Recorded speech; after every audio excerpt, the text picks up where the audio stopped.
তৃণমূলের ওনারা আসছেন, এখনো জন্ম হয়নি তৃণমূলের ত্রিপুরাতে। কিছু কিছু কর্মকাণ্ড সবখানে দল হলে কিছু লোক বিভিন্ন জাতি, আর যারা আমার কংগ্রেস দল থেকে গেছে বলছেন, তারা আমার কংগ্রেসের সঙ্গে কোনো কর্মকাণ্ডের সঙ্গে প্রায় বিগত 1.5 থেকে 2 বছর তাদের কোনো কর্মকাণ্ডের সঙ্গে আমাদের জড়িত ছিল না। এক কথা বলতে গেলে ওরা কংগ্রেস করছিল না।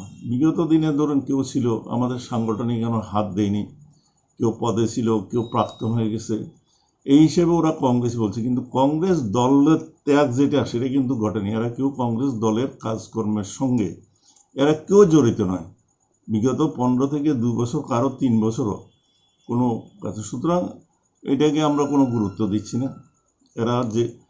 এরা কংগ্রেসের নাম নিয়ে কংগ্রেসের থেকে যেটা করেছে তৃণমূলে যাওয়ার পরও এইভাবে যদি থাকে, এটা যে কোনো দলের পক্ষে বার্ডেন হবে। কংগ্রেসেরও বার্ডেন ছিল, কাজ করছিল না। তৃণমূলে যাওয়ার পরও যদি আবার এইসব করে তাহলে সেখানেও ওরা বার্ডেন হবে। তৃণমূল কাজ শুরু করেছে, এটা আমরা ওয়েলকাম করি।